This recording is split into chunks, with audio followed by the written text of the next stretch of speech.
My name's Kent Hughes.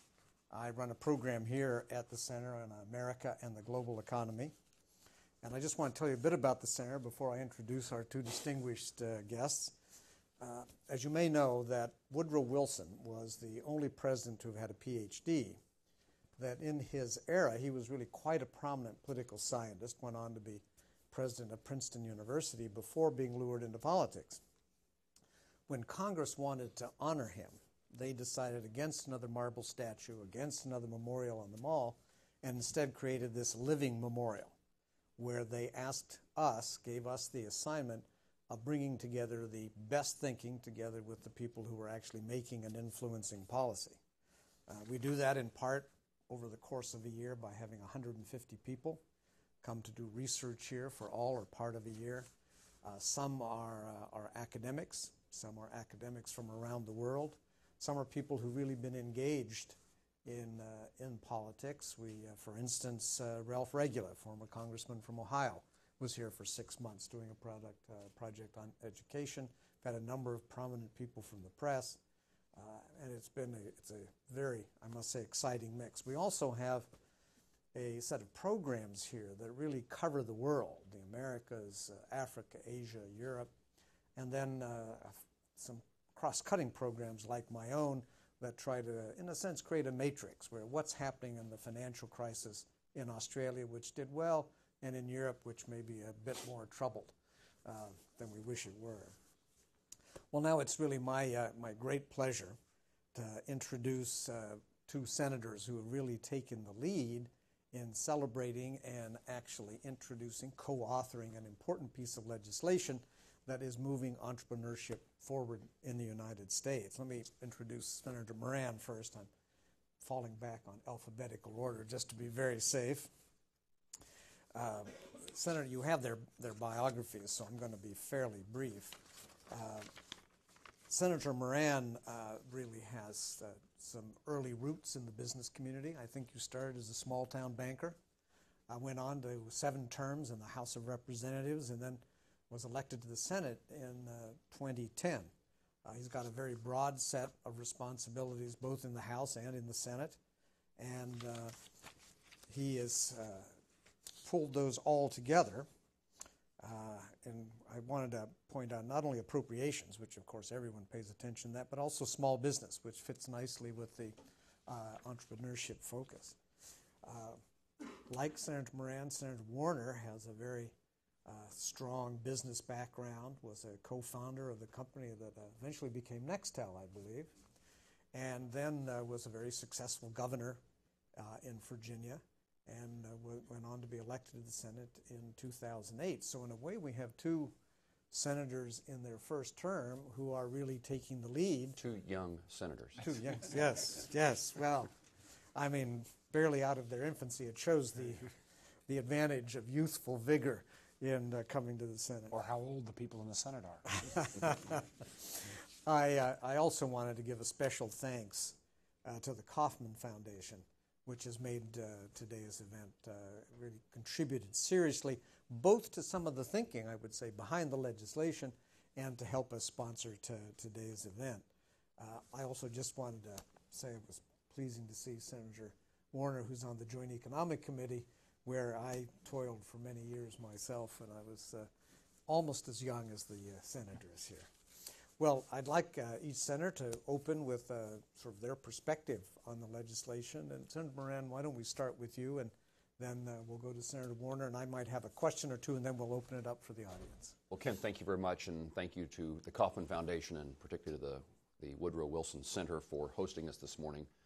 Mark and I have become good friends over the process of trying to demonstrate that we're not naive in the belief that two senators, one Republican, one Democrat, can have an idea that, or a set of ideas that's broadly supported. I would guess that most of the things, if not all of the provisions of the Startup Act, have 80+% agreement among our colleagues. And what we're trying to prove is that we're not naive in our belief that with policies that make good sense, that are based upon common sense and sound business principles, that Congress still has the ability to come together and pass legislation that would benefit the country. I see, I would guess Mark agrees, we see the Jobs Act, its passage and signature by the President as an example that, yes, there still is an opportunity for legislation of benefit to the country to occur despite the difficult and divisive kind of times that we operate in. I got interested in this topic in this way. I came to the Senate with a strong belief that I'm going to focus my efforts at trying to get the federal budget under control and that the deficits are unsustainable, that our country's on a precipice of financial challenges and difficulties, and the fiscal condition of our country is significant and severe. I was very disappointed by what I've seen in my 14 months in the Senate, in the unwillingness, the inability for the President and the Congress to come together and resolve issues related to spending and revenues sufficient to change the nature of that deficit and to send a message that to investors, those who lend us money, that the American government, the United States Congress and administration get it, that something has to be done. And while I'm not walking away from those sets of issues related to spending and revenues and deficits, it became clear to me that maybe there is a different path toward promoting a balanced budget, or at least moving us in the direction of some level of fiscal sanity. And that would be growing the economy. More people working means more people are paying taxes, the revenues flow to the Treasury, and we work our way out, at least in part, of the fiscal problems that we have.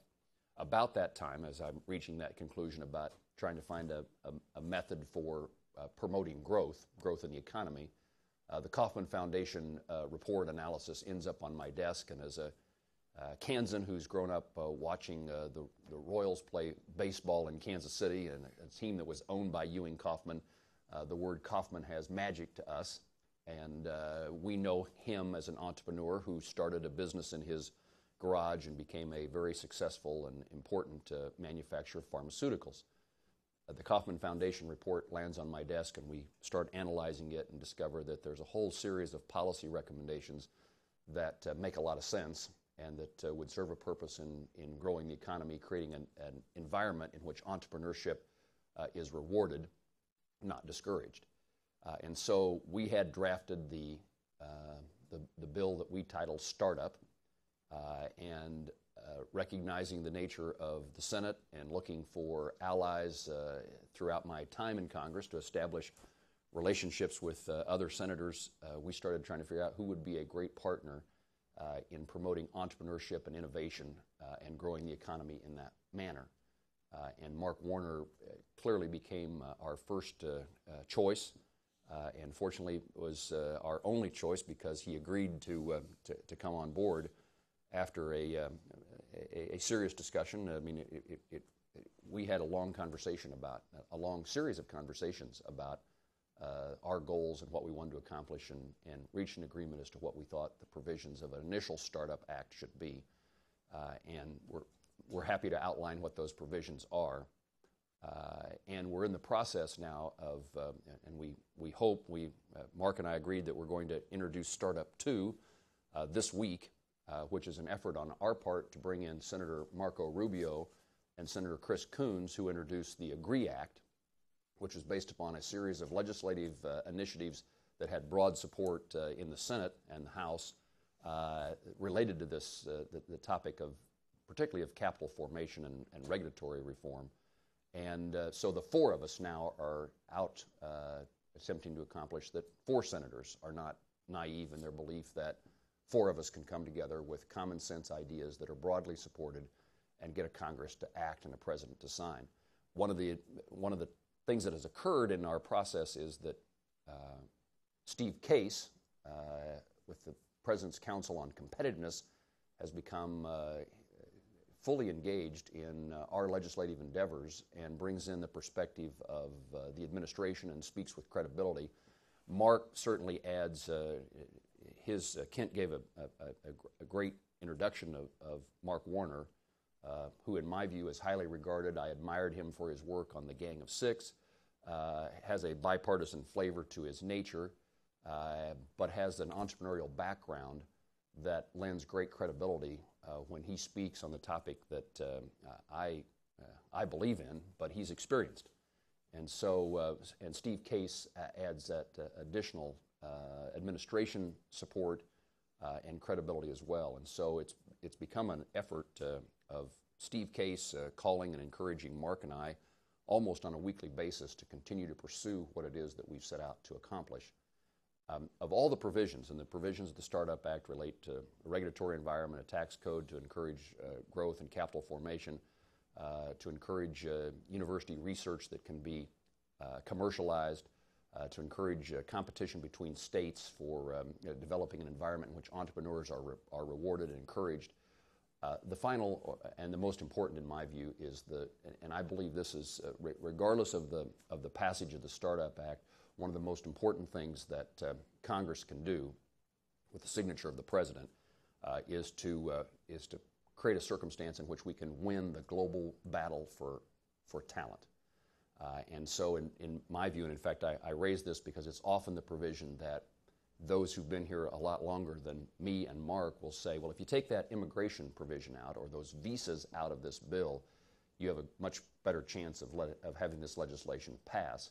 And at least my reaction, I think Mark and I are in agreement, is that the ability to retain those who are highly educated in areas of math, science, research, engineering, technology, and those that have entrepreneurial abilities are the most important aspect, in my view, of the legislation that we have authored.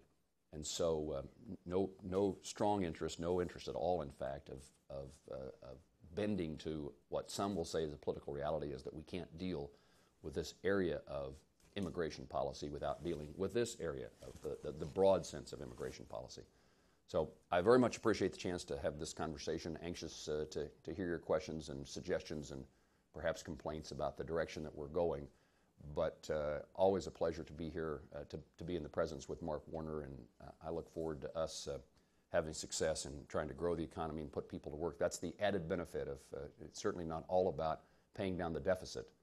It's about the opportunity for Americans to pursue the American dream and to put food on their families' tables and save for their kids' education and save for their own retirement. We think we have some common sense ideas that would allow those things to happen, and worthy of support, of broad support across the country. So honored to be with you, Kent, and appreciate Mark. Glad to have you. Thank you, Senator. Thank you. Senator Warner. Well, thank you, Kent. Let me thank you and echo what Jerry said. Thank you and the Wilson Center. And I know she's not here today, but I want to also recognize Jane Harmon, who I know is doing a great job. She defines the word dynamo. She does, and she also loves to pride herself as a retiring politician at this point. Let me start off with thanking Jerry for, one, his leadership on this issue, his vision. We have become good friends through this process. We think we're going to be successful in this effort. I would kind of come at this a little bit the same way. Had been involved in a lot of stuff around debt and deficit, have been equally frustrated with the inability of Congress to get its act together on this item, and clearly we're going to get another shot at the end of the year when we potentially go over the fiscal cliff again.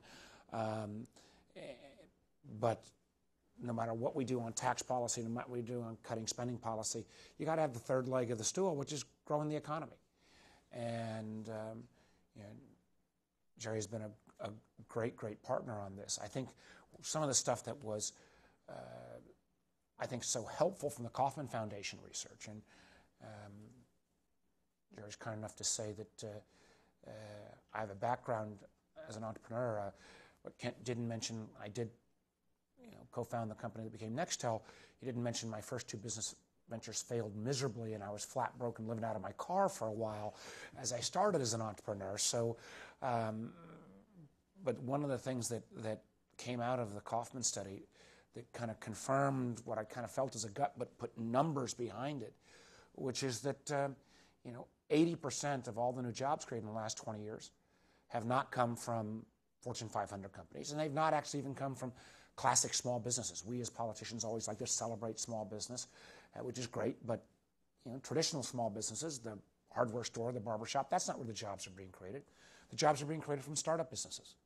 businesses that are kind of the epitome of destructive capitalism, something that's transformative, that shakes up a marketplace. Increasingly, a lot of those companies are companies that have grown their jobs after they've gone public. AOL, Steve Case's company, case in point. And so we started thinking, how can we create policies that will encourage that kind of growth and expansion? And candidly, the last decade, the first decade of the 21st century, has been was a lost decade in this area. Perhaps we've been too much exuberance in terms of startup companies in the 90s, and we all recall the scars of the dot-com boom. But the first decade of the 21st century, because we had tightened and curtailed the ability for early-stage companies to go public through some appropriate legislation like Sarbanes-Oxley, but perhaps that went too far, because a lot of the early-stage capital folks had kind of pulled in their resources, or venture capitalists had become, the good ones had kind of gone up the food chain and no longer were funding early-stage ventures. And because I think, honestly, that a lot of that happened in the first decade of this century was that a lot of the best and the brightest stopped trying to start companies or create things, and most of the innovation ended up taking place in the financial sector, which necessarily didn't prove to be all that good a social value, since a lot of the financial products that were supposed to lower the price of risk ended up creating a financial house of cards that almost collapsed. So as we started thinking about this, we started thinking, all right, what can we do to kind of reverse that trend? And when startup ventures don't have avenues to grow, what ends up happening 9 times out of 10 is their only avenue of exit is to sell to a larger company.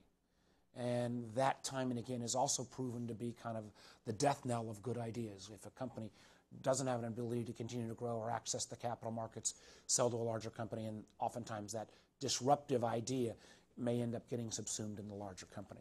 So the Startup Act had, 2 or 3 areas that we were looking at. One was, starting to take a look at regulatory burdens and how we kind of make sure that we don't overdo that. One was, and Jerry promoted this a great deal, how we try to create a healthy competition amongst states to see where startup ventures could take place. A third was trying to look at the tax code in ways that we could continue to kind of enhance and give a little nudge to these startup ventures. A fourth, and I completely concur with Senator Moran on this, one of the areas that we've got to keep pushing is this quest for talent. This is clearly a global economy, and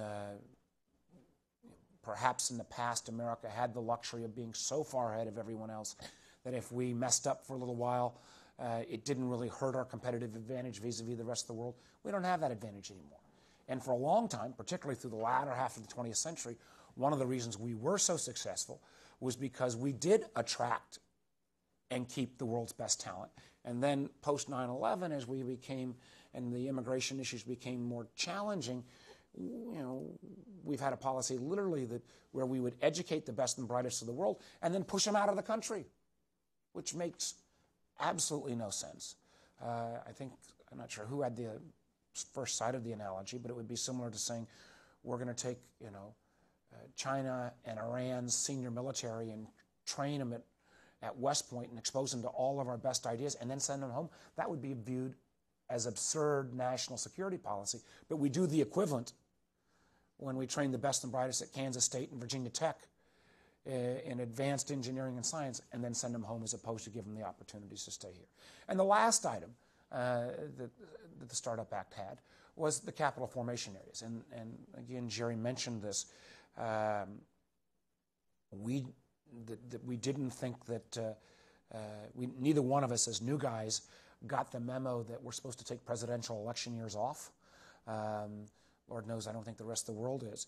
So we, working with a number of our colleagues and some of the more senior members in both of our caucuses, we did end up getting passed about a couple weeks ago the so-called Jobs Act. And that was a piece of startup, but it really did a couple of things I'll just touch briefly on, and then we can get to questions.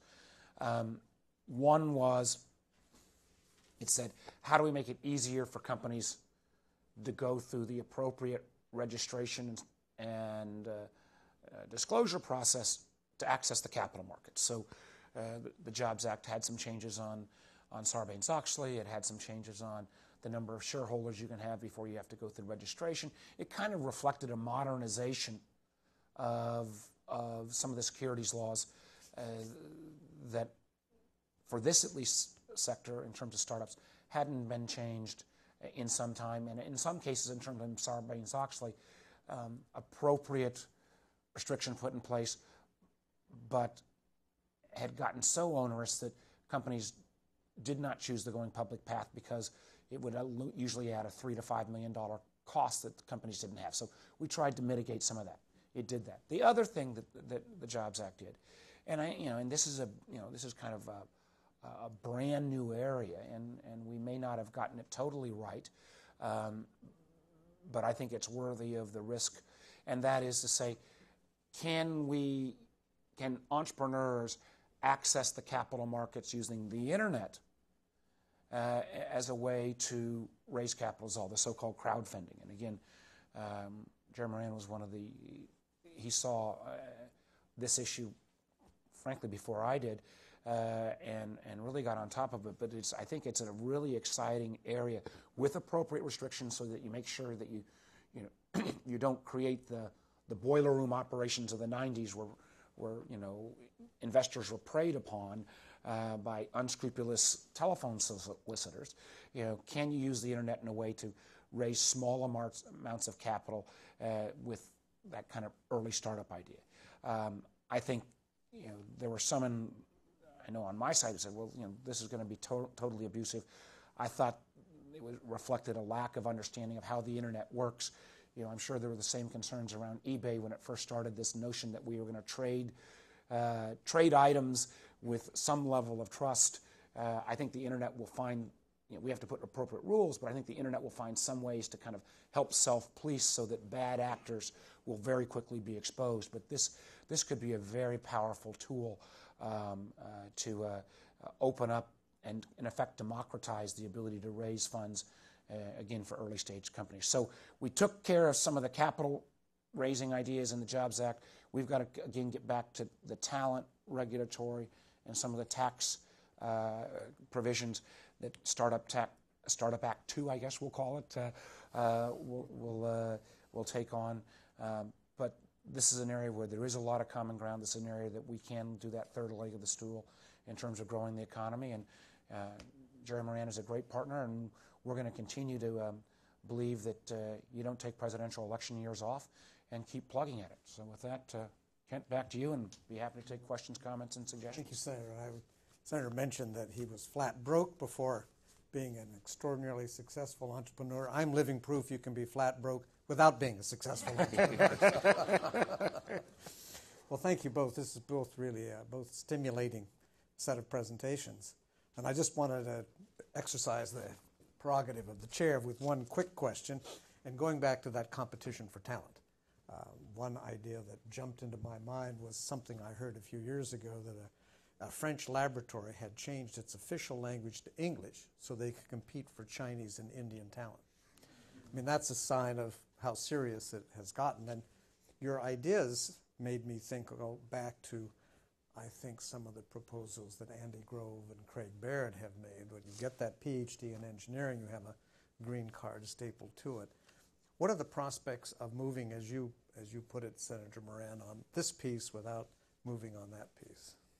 Well, I think there's a growing awareness. I spent a few days in California and Silicon Valley visiting with startup companies as well as those who were previous startup companies that are now pretty established. And the anecdotes as well as the factual information is pretty damning. The conversations would be like this. We had, I think the number for one of those companies was 68 foreign-born but U.S.-educated engineers, scientists that we had in the process of, we were in the process of hiring. But because of the quota under the H-1B, the cap was met, and we now have taken those jobs to other countries. It's not that we didn't hire them, we just hired them someplace else. And then the conversation about repatriation. There's a number of companies who are very interested in trying to figure out a path by which they bring money back to the United States in a less taxing way. And one of the concerns it raises is if your money is abroad and you can't get the talent in the United States, it becomes much easier to decide that American companies are going to grow and expand outside our borders. So I think there's a very compelling at least set of facts and set of stories in which we just see this all the time. Stanford University last year, for the first time of their entire class of foreign-born but now U.S. educated MBA recipients, not one of those foreign students stayed in the United States. That's the first time that's happened in decades. So again, I'm not answering your question, which is what's the prospects? I think as the evidence develops and as those who are affected by the consequences of our current policies begin to speak up, I think our chances improve dramatically. I've had this conversation certainly among Republican members of the Senate, and many of the folks that I'm dealing with probably are Democrat-leaning to begin with, but this issue is so important to them. They're certainly willing, one, to encourage Democrats, but to support candidates, regardless of party, who are willing to take this issue head on and accomplish the goal of creating the talent pool in the United States. I, again, think that, and I've been through this thought process about comprehensive immigration legislation, and at one point in time, that was thought to be the only method by which immigration policy would be changed. I've now come to the conclusion it's the opposite, that you're going to have to do it segment by segment. And I think there's political reasons for certainly Republicans to be interested in broad immigration issues. But I think our ability to do so-called broad immigration, comprehensive immigration reform is less likely than our ability to do something like the startup provisions related to visas for foreign-born, highly educated, or entrepreneurs. So you have Yeah, I would just add a couple quick points. One, what we've done in the startup bill we've created kind of two new categories. One is somewhat an attempt to actualize the old staple the green card with graduate only, not undergraduate degrees, but graduate only in STEM fields. A kind of a new STEM visa. I think we put 50,000 in that category. Good step forward. So it would be kind of a H-1B Part 2 kind of thing.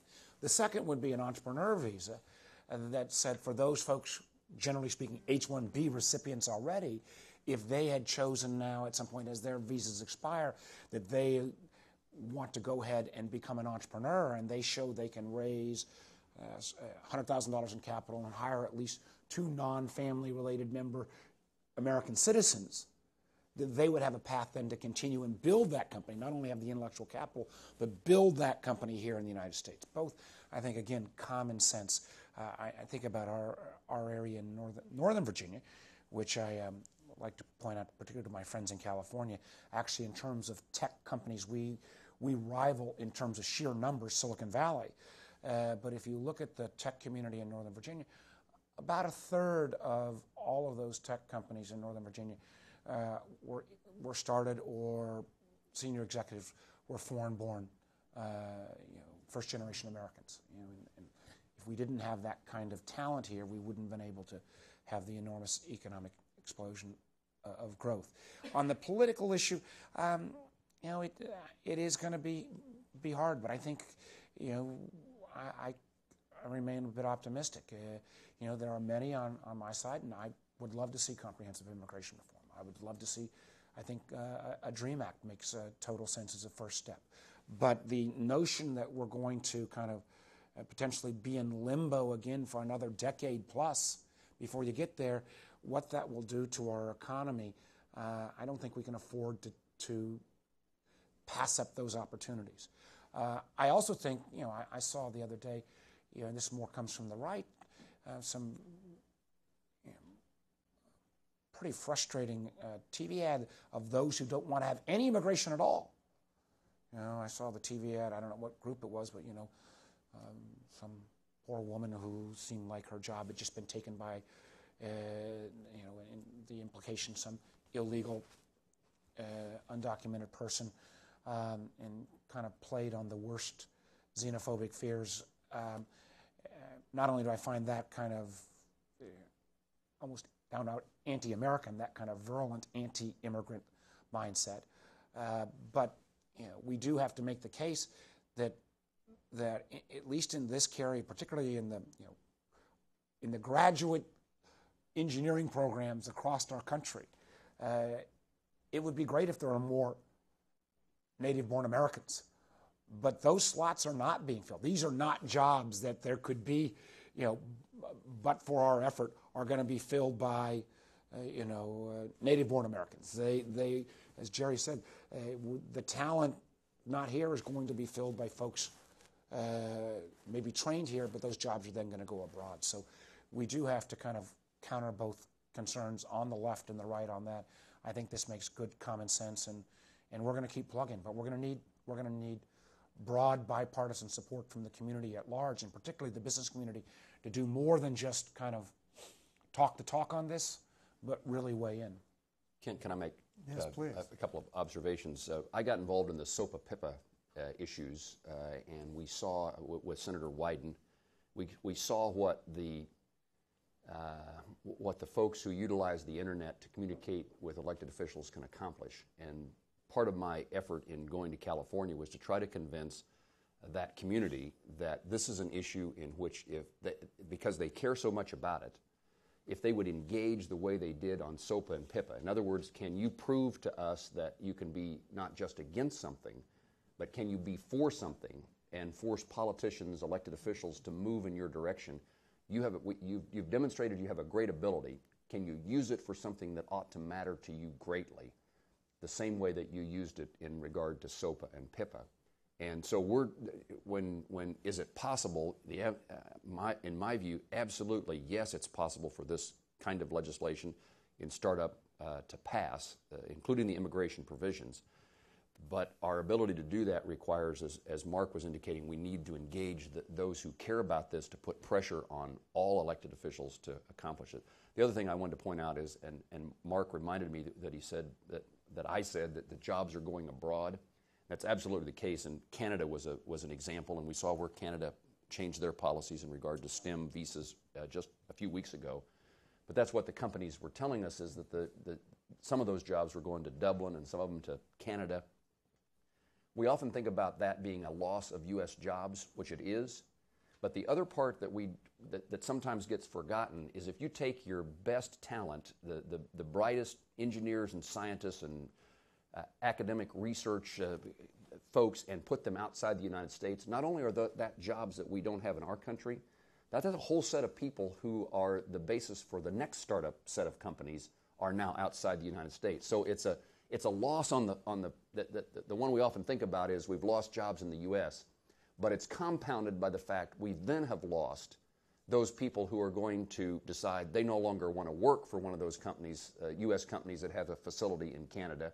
They want to start their own business, and when they start their own business, they're not here, they're someplace else. So the problem is compounded by the circumstance. We're sending the jobs away, but we're sending the talent and abilities to start a company away as well.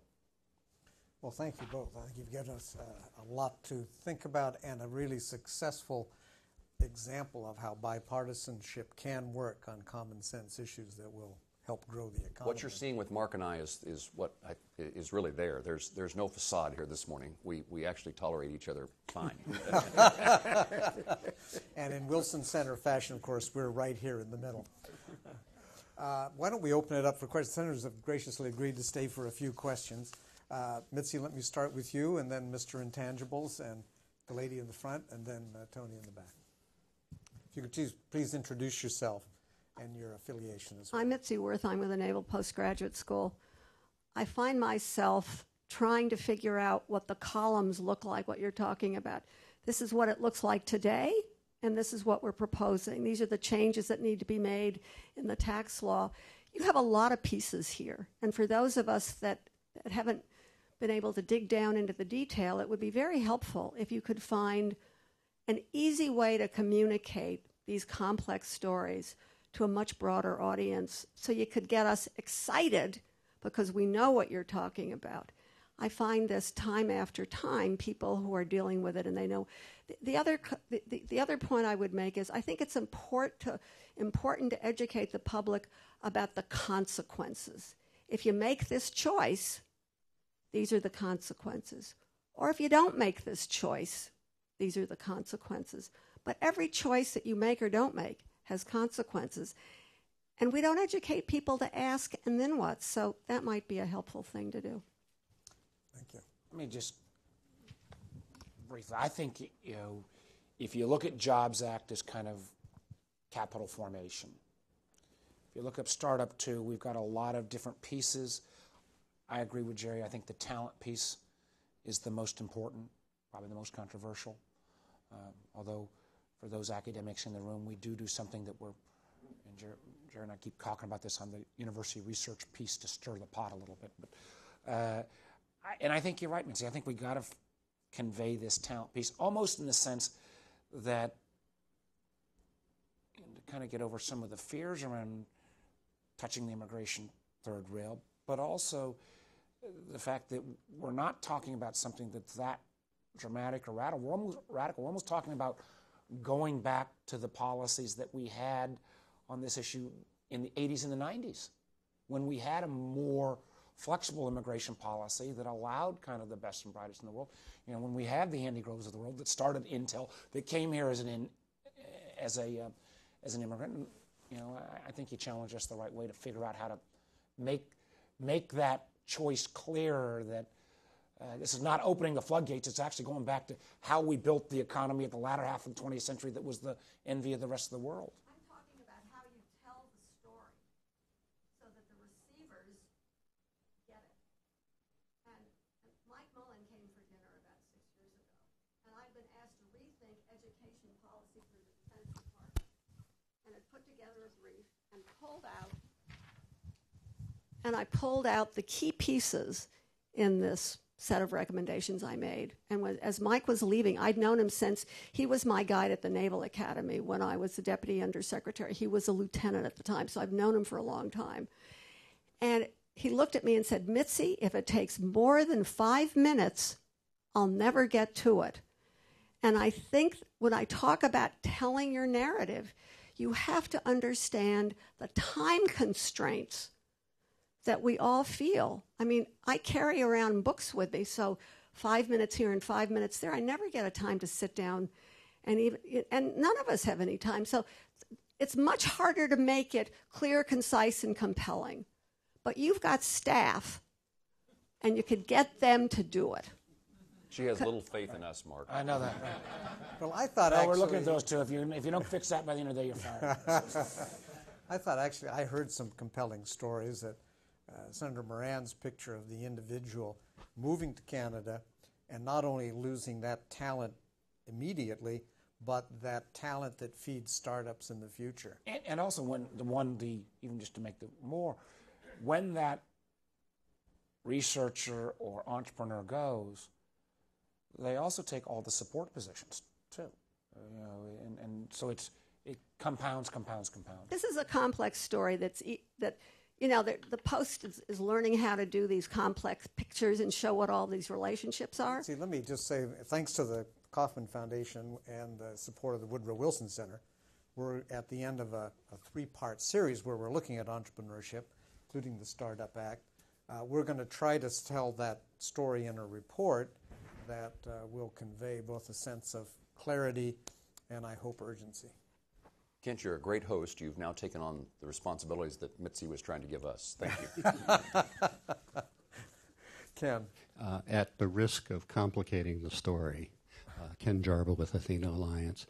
There's another area that touches upon not so much the startup part of startups, but the growth part, especially after they go public, and that's accounting rules. And as Kent introduced me as Mr. Intangible, I've been working on how do you get intangibles on the books, how do you foster intangible assets. And I'm picking up a story from the growth companies that are already public, and it has to do with R&D spending. And it goes like this. If I spend $1 of R&D, it counts as an expense, and my bottom line gets hit. The people who look at my stock price then say that I'm just wasting money, it's an expense. If I buy $1 of R&D from outside, because it's from outside, I can now put the value of that on my books as an investment and capitalize it over time. So you have an issue here of a simple accounting rule causing some of the high-tech companies to say, I would rather buy R&D from outside as opposed to spend it in my own company. Can you look at that issue as well? Yes. I mean, then, and correct me if I'm wrong, though, either one of those, whether it's internal spend or acquisition, both still get the applicable R&D tax credit. Correct. Yeah. And either one would also be counted as an expense for the tax purposes. You could. But you can how you account for them in accounting. It's how you account for them in the book account, in the financial accounting, not the tax accounting. Here's the only thing I would ask is in return for us looking at that, or at least is figure out a way. I mean, I'm all for the R&D tax credit. I also think that its current usage has been somewhat stretched and abused by certain companies. So how can we help better define this so it truly is R&D as opposed to certain activities, and particularly some of the larger companies who've made an art on how they can get that tax credit with things that may or may not be true research and development. Fair point. Good point. The Startup Act 2, in our efforts to bring in some of the provisions of the AGREE Act, Senator Coons and Senator Rubio's legislation, we are considering an R&D tax credit for startup companies. And so we would welcome your input on how to do that. The lady here in front, then the gentleman in the back, then how long can we keep you here? We don't want to. I do have a 10 o'clock hearing. So I'm planning Hi, to be thank late. you. Let's make this the last two questions, maybe just ask the two questions, and then we'll ask for a quick response. Great. I'm with the Association for Women in Science, and Introduce yourself. I'm Alice Popejoy. Thanks so much for being here. Thanks. It's great to see people from across the aisle working together. I go to a lot of these things about innovation and competitiveness and how we talk about this big talent problem. And I think it's really interesting that we're willing to approach it from the immigration point of view, even though that's a really controversial topic.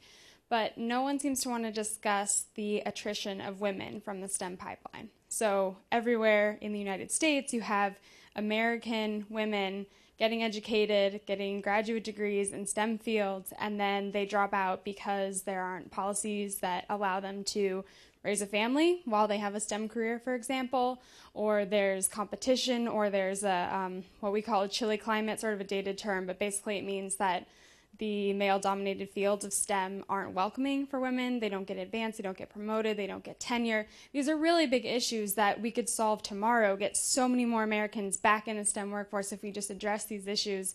But my question to you is, how do we get your attention and your colleagues and let them know that there is a really solid solution to about half of this problem right now, that we don't even have to touch immigration reform, but how do we talk about this in a way that is palatable for people on both sides of the aisle? Because frankly, it's a big problem and there is a solution right in front of us if we're willing to tackle it.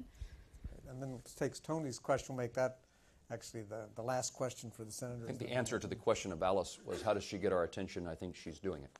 And I've got some specific I want to add. I'm Tony Fowler, U.S. Department of Education. I'm involved in a lot of STEM education issues out of education.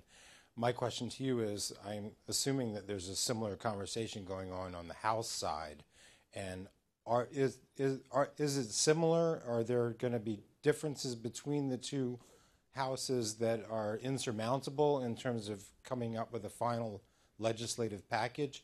Or are you working, can you just sort of give me a sort of capsule on what's happening on the other side? I'm a newbie, never served in the legislature before this time. Jerry, having lived in the House for years, is an expert, so I'll let him answer that. I think the House seems wacky no matter who's in charge. I'm a sufficient expert of the House of Representatives to have left. We are working with a number of members of the House of Representatives in promoting these ideas. There is, at this point, no companion piece of legislation. Also have had conversations with the leadership in the House. And as when, in my view at least, when we get ourselves in a position in which we have a sense that we are teed up in the Senate for this type of legislation, the Startup Act 2, whatever the final version is, I think we have the circumstances in which there is support for the concepts contained in this legislation in the House. Those conversations have occurred. No bill has yet been introduced, but I think from a political point of view in the House that, I mean, they're the one. In the absence of the House passing the Jobs Act, I doubt the Senate would have taken this legislation up. So I think there's a environment over there in which most of the provisions of our legislation, and when I say most, what I don't know as well is what the immigration sense is. I think they are primed to move with us. Yeah, my gut would be, and don't know much about the House, whereas jobs moved first in the House, although I think we were generating a lot of interest. I think ours will probably, the immigration stuff would have to move in the Senate before it moves to the House. I don't think they'd be willing to take that step. On Alice's point, I think you raised a good point, although I still think the numbers of women in the STEM fields are dramatically way too low. And I used to, before I became governor, even I was chair of the Math Science Coalition in Virginia. And this kind of goes to the heart of why we have such a dearth of talent in the STEM fields at the graduate levels. Because if you look at the drop-off of girls, and I got 3 daughters, and I've seen it with all 3 of my daughters, girls and children of color who drop out of the STEM fields, usually in the middle school years, it's a national crisis. And, as we become an increasingly diverse America and the demographic trends that are headed, this is a national crisis if women and people of color do not pursue STEM education or STEM fields at a graduate levels. Even with the things that you're suggesting, Alice, which I think are good, we're just not going to have enough American talent, and that is a huge, huge problem. And again, I think something Tony probably is trying to address at DOE and elsewhere. And in the middle school and early high school is where we lose folks. Well, let me thank the senators for being very generous with their time. I want to invite you now back to talk about Startup 2. We'd love to have another discussion like this, and we'll look forward to following the progress of the Startup Act in the months to come. Please join me in a round of applause for this.